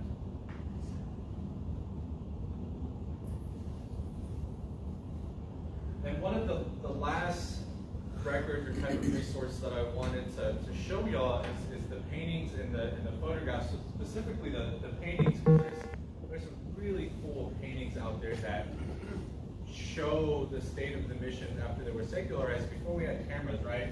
So this is a really cool painting that I took. This is actually Mission San Juan from the backside. You can see the San Antonio River here. We have a man, crossing the river on a horse.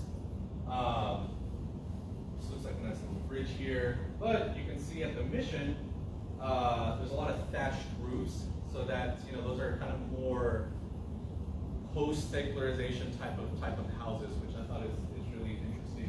What year was that painting? I believe this is about 1847. If this link in internet works, I'm going to go in and show y'all more. If it doesn't, I'm really sorry. I did not save copies of these. Alright. No, I didn't. So let's go.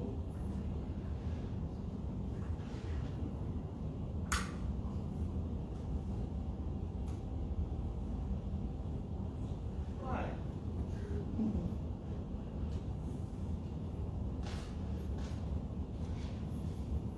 Might have signed you out.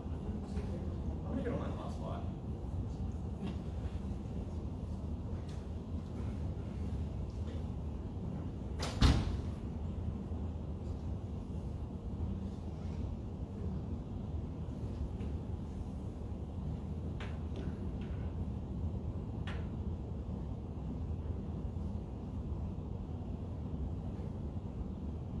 Perfect. Okay, that worked. So this is a museum out of Fort Worth, Texas, just right up the road being 5 hours. An awesome museum. It's an American art museum, and when you're looking for paintings, when you're looking for photographs, honestly, one of the best pieces of advice that I have is just to go onto like an archive or a museum and just look up San Antonio Missions or Mission San Jose, and you'll be surprised what some of these institutions have. So for example, this is just an art museum out of Fort Worth, right? But you look up on the little search bar, Mission San Jose.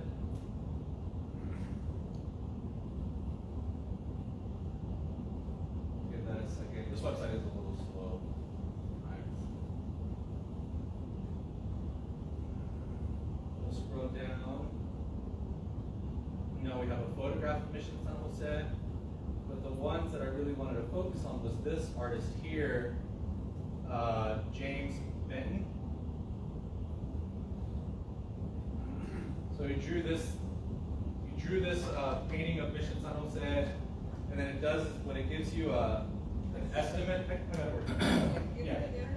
I'm on my hotspot. Okay. Yeah. So we have the painting. We have the years general range 1849 and 1857. Again, that's pre-photographs. So it gives us an idea of what the mission looked like, the state that it was in, stuff like that. This artist has some really cool paintings. His artwork is really unique. But he has some really interesting ones that I'm going to show you all for Mission San Jose.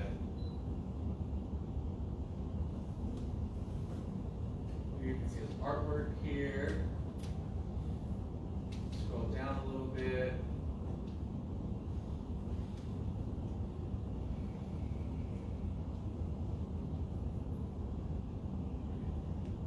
This is one. Zoom in. So this is a painting. Do y'all recognize this? Just kind of based off of this. Do y'all see what it's looking at or where he is? Want to take a guess of where he's standing? He's on top of San Jose. So this is a painting from the view up on top of San Jose.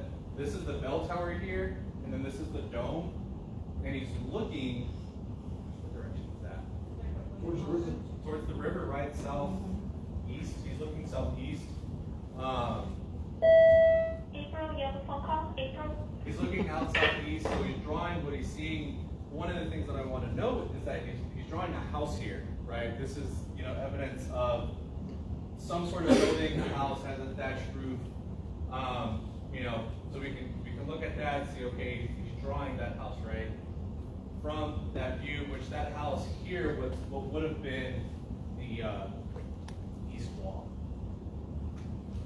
back.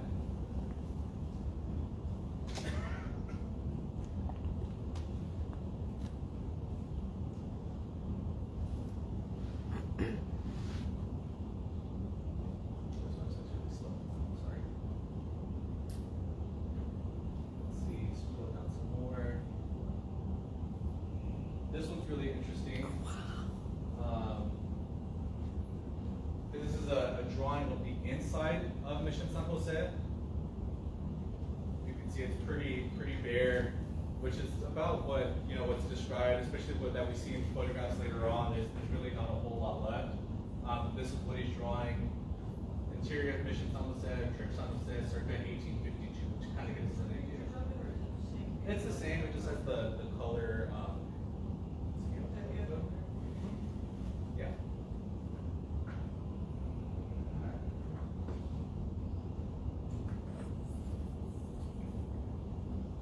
Mission Concepcion, downtown San Antonio, San Fernando, Mission Concepcion again. Here's the one for Mission San Juan. But the one that I wanted to show you was this one. I'm sorry, San Juan. Right? This is a really interesting painting to look at because, so this is from behind the north side of San Jose. So he's on the other side of San Jose. Here we have the granary. So he's looking towards the granary, he's looking west. We have some ruined wall here, probably some ruined house that at some point was a dwelling. But behind it, we have it looks like another house, another structure of dwelling with a thatched roof. Super interesting to look at because, again, that's given us an idea of what these artists are drawing. I'm not an artist, but I don't know why you would draw something if it's not there, especially if it's something like this. That's just me. I don't know if artists do that or not. But it's given us an idea of what the state of these missions and what San Jose was, in the decades following secularization. That's the last one on San Jose that I wanted to show y'all. His artwork is really nice. So what I'm going to do is back out. Show y'all this artist. So similarly, this is another artist by the name of Edward Everett. He's drawing Mission San Jose about the same years that the previous artist was drawing. And one of the things that we see again, right behind the church, is a house with a thatched roof, right? So that's two artists who drew essentially what might be the exact same house with a thatched roof. So those are kind of giving us little clues, hints. I don't think that's a coincidence anymore if two artists are doing that. They're drawing the same structures, right? The same houses. So I think that's I think it's really interesting. One thing that throws me off is this year. I don't know what that is. I don't know if that was, the convento has a little piece that kind of comes out. I don't know if that was supposed to be that or not, but It's still there. That's the backside pollution. right, yeah. It's just he drew it a little funky, but mainly focusing on this house here.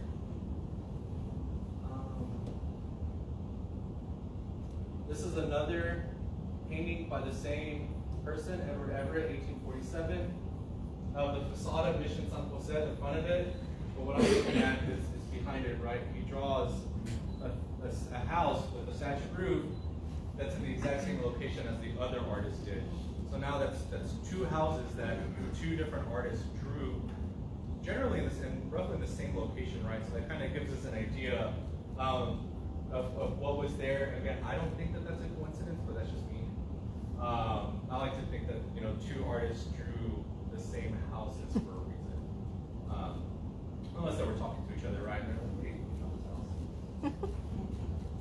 So that's another thing I wanted to show you. It's just paintings. It's always nice to look at paintings, not just because of the church itself, but what else is there, what's behind the church, what are artists illustrating that might be able to reveal something else other than just the church itself. Even though that is the focus, right? They're also drawing its surroundings, which I think it's nice to look at. So moving off of paintings, we go into photographs. Finally, we do have, this is a really early photograph. It's a stereograph, I believe is what it's called. It's the ones that are two-sided But one of the things that I want to point out in this, and this is the only photograph that I have seen from, this is about circa 1870s, that actually has a structure, a house, a dwelling, a home with, you know, a thatched roof that's not there at the mission. This is, I think, the only one that I have ever seen that actually shows an old Haggad type of structure at Mission San Jose. Interesting, about 1870. Interestingly enough, So that could be the secular. that's what I've always thought too. This being the acequia here, this is a little log that was thrown over to be able to walk over. So yeah, so this is, we're looking at San Jose from the north looking south. We can see the state that it's in. The north wall's fallen, the dome is collapsed, but there's a house there. There's a hut there. And interestingly enough, it's about in the same location that the structure was that was in the paintings. Of course, that one was more made of stone. This looks like it's like a traditional adobe and wood structure. You know, but this is some of the things that we're seeing, right? That they're taking a picture of the church, but they're also capturing, you know, what's around it, what's in front of it, stuff like that. This picture, I could spend hours, you know, going into where you can find different photographs. This is at Southern Methodist University in Dallas. They have a good collection of photographs. UTSA has a good collection of photographs here in San Antonio. It's going to be open hopefully soon, but the Daughters of the Republic of Texas, they're at Fair County now. They have tons of photographs of the San Antonio missions, and right now they're working on an exhibit of the Jean Till paintings. Jean Till was this famous painter who painted a lot of paintings for San Antonio. He painted a lot of mission paintings, and those are all going to be on display hopefully by the end of the month. If you go to the Spanish Archives building, that's where they'll be. Jean Till? I think that was the first name, right? Yeah. They're beautiful paintings. If y'all go to San Jose and y'all look at the wayside that's kind of in front of the granary that has like the fresco and what the fresco used to look like, they have the original of that painting that's going to be on display over there. So they have a lot of those original paintings. That was about 1856, if I remember. Which one? 1856 is whenever Theodore was in town. That's what he was? Yeah. That's one of the years. He may have been here prior. Okay. Okay. Well, 1856, I believe, was when he painted the San Juan mission. Isn't that right? I'm not Maybe he painted all four the same year, 1845. 1845. What'd you They're say? beautiful paintings. If y'all haven't seen them, Okay. they're beautiful paintings, and they'll be on display here at the Perry County Archives, hopefully by the end of the month. Highly recommend that y'all check those out. They're gorgeous.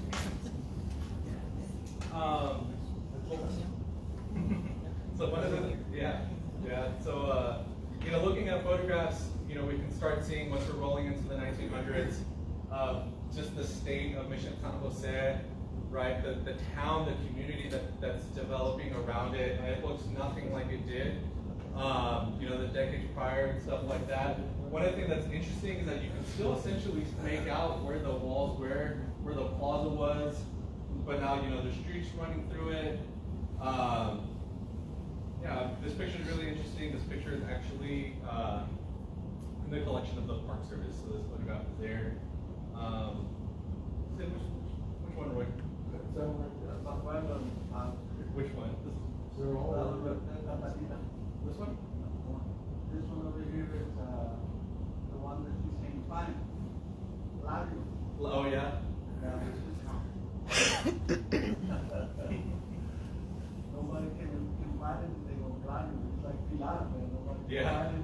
That's how it is sometimes. That's where I'm stuck on that tree. Yeah, so we'll, you know, once we get into early 1900s photographs, you can really start seeing the state of San Jose and what the mission's looking like. Of course, this is pre-WPA project when they rebuilt the walls. There's a couple photographs that's like this. There's one that's a little bit further down that takes a picture of more of what would have been the east wall, so you can kind of see some of those houses. But you know, I love how you can still kind of see where the plaza was, right? I think that's really cool. You know, why they never built a house there, I don't know, but it's rounded out, which I think is pretty interesting. UTSA has some really good photographs of the WPA project whenever they started rebuilding the walls. You know, we can see the reconstruction. This story is actually really interesting, really funny. Refused to sell her house until the very end. That's why the wall was built around it. The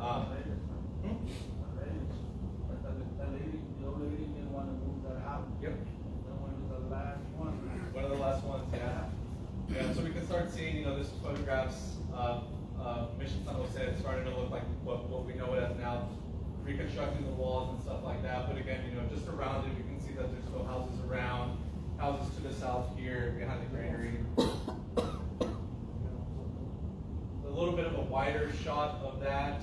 I believe probably taken at the same time, just a little bit later on, of what the mission is looking like, what it's looking like around it, things like that. Yeah, and really after this is just kind of what we know it as now. These photographs, like I said, if you are interested in more of that WPA work that was done, the University of Texas San Antonio that has a lot of those photographs. Unfortunately, they're digitized, so you can just access them online. That's pretty easy to do. Oh, two last things. Flat maps. Flat maps are super valuable resources because they give you names and they give you dimensions. We know people are living where. When I was working on this research a couple years ago, this map is like this big, and I had it out on my desk every day. This is what I was basing my research off of. You know, it's just a name, right? But you can go off of that, right? You can start working backwards, and that's what I did with a lot of these. I would find a name and I would, you know, start working backwards. I know that they own this property this day. How did they get there, right? Who sold it to them? You start working backwards like that. This is the same width. Again, I always thought it was interesting that this property kept the same dimension. This is the Pala de la Cruz property, this little thin strip here. But this is just a plat map of all the properties around San Jose. And similar, this is another one that you can find. These are honestly floating around different archives. The county has a lot of these plat maps. The Park Service has a lot of these plat maps. So, you know, different resources and stuff that you can use when you're doing a lot of this research. And anything further than that, then we start getting into contemporary times. So I'm going to end it there. Take some questions if you don't have them. Anybody have any questions? Mr. Garcia? Yes. Did that research change their website? Yes, it did. It updated. Well, for me, over first, they made it more difficult. Mm-hmm. I was hoping that you'd be able to walk us through just talk us through, or unless you have online, the census search. Yeah. Because before, it was very simple. And now, it appears that you have to go through maybe 3 steps. It's a multiple step process now to get there. Even for me, it was a little difficult. But yeah, you know, so if y'all used Family Search before, it did update recently, and it caught me by surprise when I first got on it. But now that I have internet, I can do that actually. While I'm working on this, is there another question? One of the things you mentioned earlier when we were talking about secularization, because there weren't as many people in there anymore. I'm assuming we were still going through the stages there where different epidemics may have been hitting at that time, and some of the natives may have just simply wanted to go back to their families. So I would imagine that those might have been two of the things, there may be more reasons than just that. Oh yeah, no, absolutely. I mean, there's multiple reasons, right? So I've listed just the cause, and then just 3 examples of what historian Marion Habig also noted. But I mean, that, you know, there was definitely more reasons than just those listed, right? I mean, we have records, especially early on, of indigenous residents just leaving. You know, they're tired of it. They don't want to be there anymore. They leave, and then we have, you know, multiple pages of reports of the missionaries, you know, having to go back, you know, trying to go back, and after them trying to get them back into the mission. So there is evidence of that where people were just leave the mission because they no longer wanted it. I would imagine also another big part is because, as you mentioned, in South and Latin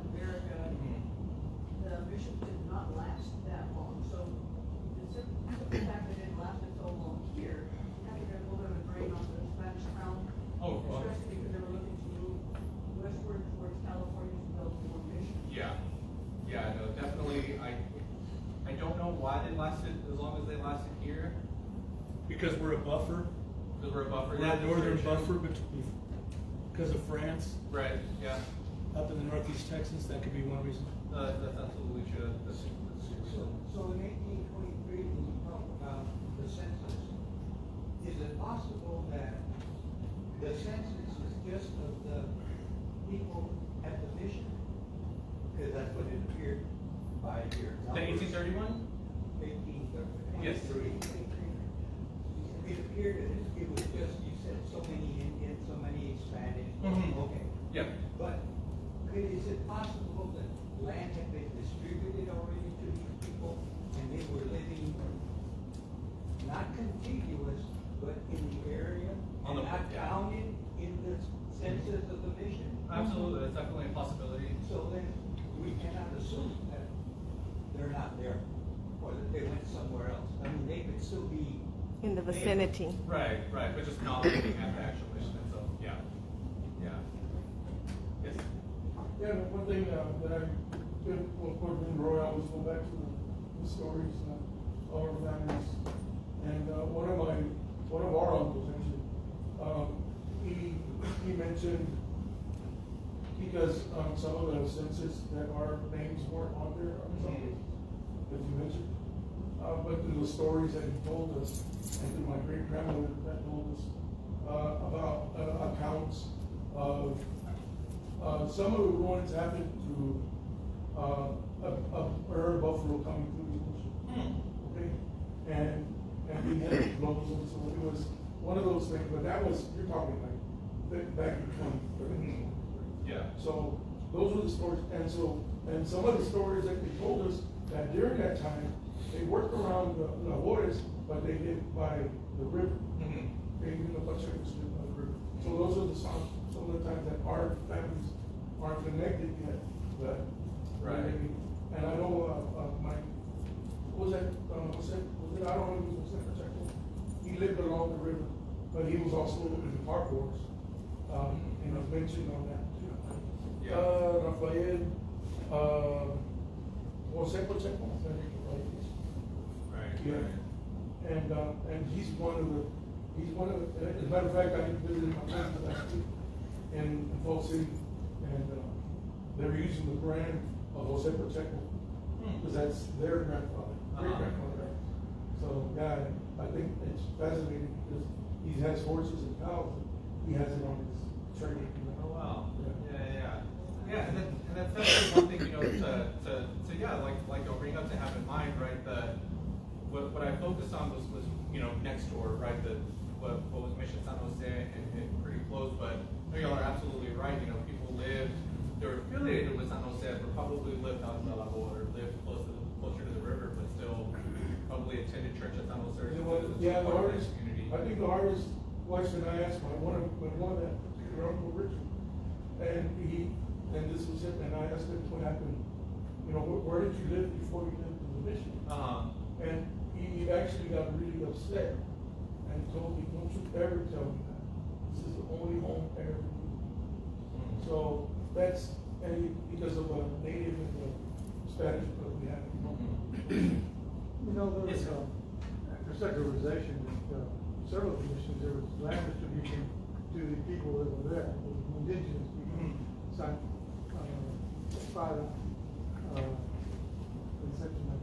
Jose, 1794, I believe. There were what? 1794 is when they distributed the land to indigenous. Yeah. Of course, the native people, the people that were San Jose, Massa de la Cruz people, well, Massa de la Cruz knew, well, he knew that he had some kind of interest, but he had a special interest in the property. There's an 1819 census that he made. He wrote some notes, and on the notes he wrote that he was one of the descendants of the original founders of the mission. But he was saying that so people would know that, you know, this belonged to him. Right. And land was distributed to him, and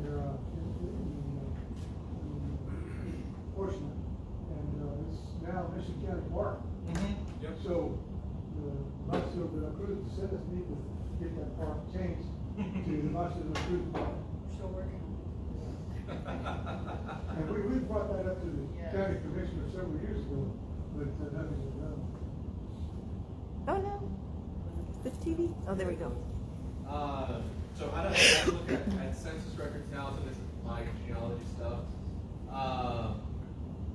It's a multi-step process, and if who's ever interested, I'd be more than happy to make a little how-to multi-step document on how to access it. But I'm just going to show you how to get to that. The now. good thing is it's being recorded, and this will be on our page. So if you want to go back and look at it, step by step, you'll be able to.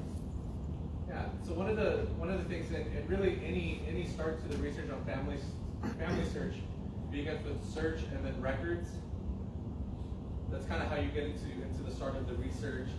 But rather than going here, typing in the name of the individual you want to research, you come down to collection title. And here is whenever you can type in, for example, let's do the 1850 census. So we can do United States Census 1850. And that pops up here. And then again, it gives you an option to search people by name.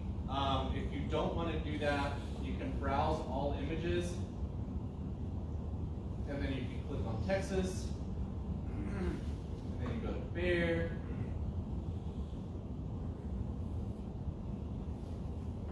and then it gives you the option for these three. Mission San Jose, and really the missions, since they weren't for the longest time considered part of San Antonio, they're kind of off by themselves. So you have San Antonio here, and then you have Bexar County part of. This is where Mission San Jose is under. Yeah, just in the Bexar area. But what it does after that is that it just gives you 51 images to look at. The hard thing to do is just start clicking, until you see names that you're familiar with. But last night I went through and I found them all and took notes. So Mission San Jose starts on the 1850 census. If you make it to this point, it starts on page 28. And here it gives you you have the original, but what it also does is that it gives you a transcription of it, so you're able to read it a little bit more clearly. So it gives you that. And then from here you have the option to download it. You can save it to your files and stuff like that. Let me backtrack. So once we're done with the 1851, we backtrack. Similar for the 1860, you do the same thing. United States Census 1860, right? And they come up there. You can do a name search again, but if you don't want to do a name search, you browse all images. Same process, Texas, go to Bexar, and then San Antonio in this one, I believe it's on the not stated. I'm going to try that real quick. And then I put the number again, it starts on page 39. What census is This is 1860. Yes, ma'am. Said 39, page 39? Yes, ma'am. Yep. So page 39, now we start seeing the names of people we're familiar with. Sierras, Guerreros, Huizar, right? So here's the original, and then we have the transcription under it, which you can go through, which makes it a whole lot easier to read. So page 39 is just the beginning It's of the edition, start. For For San Jose. For San Jose. Jose, yeah. The other ones, if you flip through it, eventually, more than likely, you come up to the other ones. You'll come up to San Juan and Espada.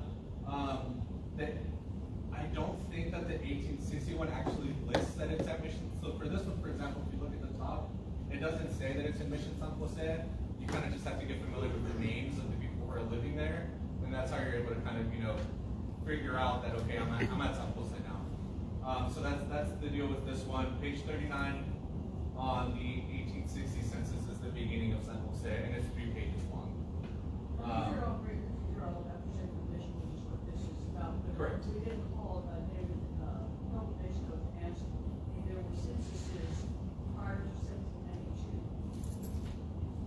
So for San Jose, Well, for any of the missions. there's census like, so the San Jose papers will have census records, but one of the things that you'll see is that it's just totals. It doesn't go into detail in terms of, you know, the names of the people who are living there, or anything like that. You're mainly just kind of looking at totals. Right. It'll say Native American, Spanish. Often, sometimes you'll get, you know, if there's Morocco living there, you know, the might note that and stuff, but mainly just totals. But one of the things that you can do in that aspect of it is look at birth records, death records, and marriage records. Those kind of start giving you names of people who are living there, and those are kind of on the archdiocese. No actual physical census that would exist or something. Not that I know of. Well, it's probably because we got the 1792 on. Right. Yes. There is a little bit of information when you look at the 1787 inventory of the missions that was taken.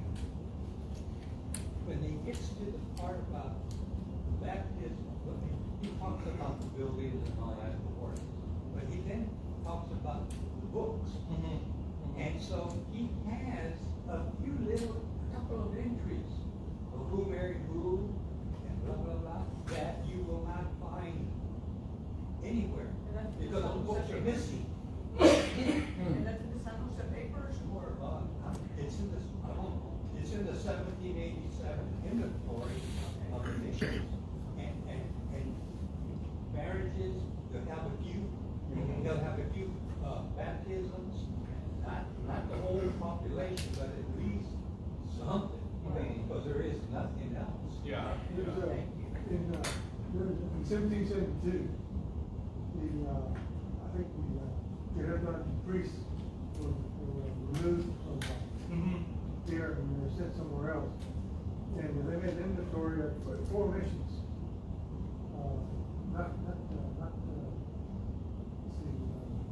Not San Jose, but the other 4 missions. And it lists the tribes' names. Yeah. Oh, wow. Yeah, 1772. Yeah. 17, So it's called inventory. Inventory.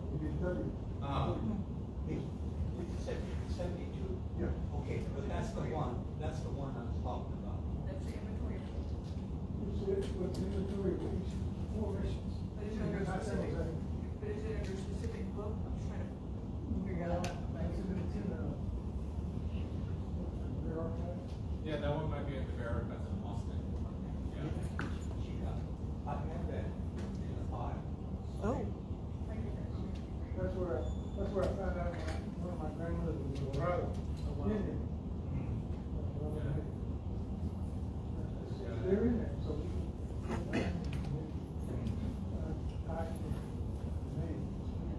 Right, and it's always good to explore different, you know, repositories and different resources, because if it doesn't mention San Jose, then it's not going to be in the San Jose papers, right?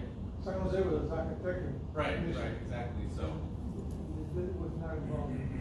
so it's not going to mention it there, and then so yeah, Bear Archives. If y'all are doing research for the mission when it was still active, I highly recommend the Bear Archive at UT Austin. That one, most of the documents have been digitized. They actually do have a collection of the microfilm downtown. Dr. Carlson does, and he also has a finding aid, so he can, you know, you don't have to make the drive all the way to Austin to be able to access it. Okay. I think we've done those. Yeah. Yes, sir.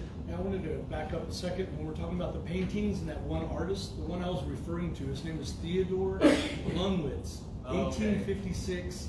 He was here in town. He's an American painter, and he painted San Juan Mission. He did some other ones too, but that's the tapestry that's hanging at San Juan. Okay. That painting shows the 2 little houses in the foreground. Yeah. That's Theodore Lungwitz, 1856. That's your grandmother's house. Yeah, that's our grandparents' house. Oh, wow. Allison, do you have a question? I was just gonna add, once you use these incredible resources that Cristobal gave you and you have a list of names, there are some online newspaper archives. Yes. And you can get more detailed, specific information. I've been doing some research into, the Coons House which is outside Mission in San Juan. And, once you know individual owners of the properties, you can get, like, building permits, commercial licenses, all that stuff is listed in newspapers, so you can learn a little bit more about the life of the property. Yeah, okay, newspapers is another one. A lot of newspapers have been digitized and are on the, I will show you, but this is turned off. It's called the Portal to Texas History. It's operated by the University of North Texas. They have digitized newspapers. And sometimes what you can do is just go in and type Mission San Jose, and any newspaper that mentions San Jose will pop up, and you can start going through them with that. Newspapers are absolutely Anybody else have any other questions? As well as court cases. yes. Very, very informational. Any more questions, comments? So one thing too that I want to share, a lot of the research that I did in terms of land, unfortunately I never really fully finished that research. The person I was working under left right as my internship was ending, so she never really got a chance to like look over my work. So the park does have a draft of that. I also have a draft of it. You know, happy to share that with whoever, if anyone wants a copy of that. Just note that it's a draft. You know, the research is solid, but there's a lot of misspelled things. So, you know. I'm going to work a little bit with the professor from UTC this semester. Something with that. We want to thank everyone for coming out, and we want to thank Cristobal for once again coming out and helping us out.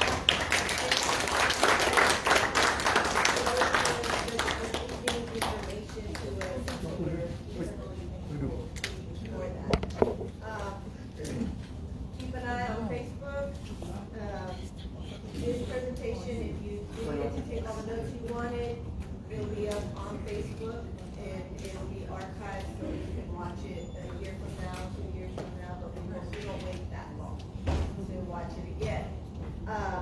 Also, you know, we are a nonprofit, but we started accepting applications for friends of the San Antonio Mission Indian descendants. We are accepting applications for descendants of the mission as well. So they're back there with our vice president, with Eva, back there. So if you want to do that, just to kind of, you know, there's a lot of things that we've got coming up. One of the things you want to look out for is, maybe we'll wait to share that one. I'm really excited about that. I know. Sorry. We'll be sharing something next month with you all. But there's a lot going on, and you know, we're so thankful to all of you for showing up and supporting the work. And so, and Mr. Garcia, thank you so much. Wow, That's amazing. that is amazing. We're gonna use that during history and genealogy, just so you know.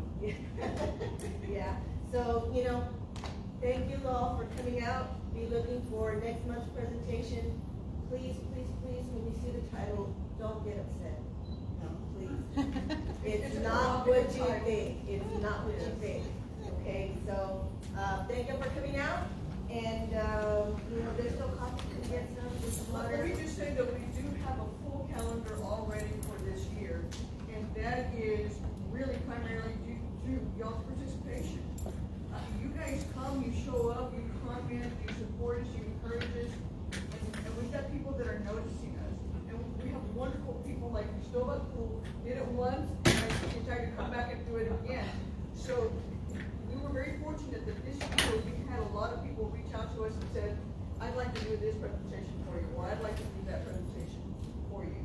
We've only had maybe a couple of them that we had to reach out to specifically, but all the other ones reached out to us, and we're really excited because we're already booked through the end of the year. So anybody else that reaches out to us will be in 2025. Yes. What's next month's presentation? Just because it's a lot of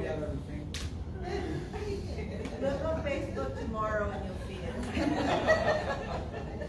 Yeah, I'm gonna be putting a flyer up probably sometime this evening. We did not want to do it before this presentation because this was an awesome presentation. And so we did not want to take any of the attention away from this presentation. For those of you who may not know him, Brandon Steele will be our next presenter. next month. Brandon Seal has been doing, research on the Battle of Medina, which is not what he's speaking about, next month.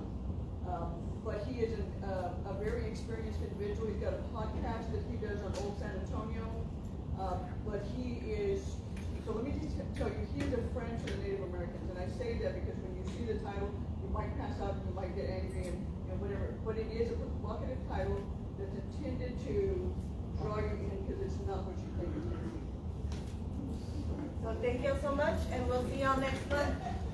And thank you to Paul Cole, who takes one of the pictures.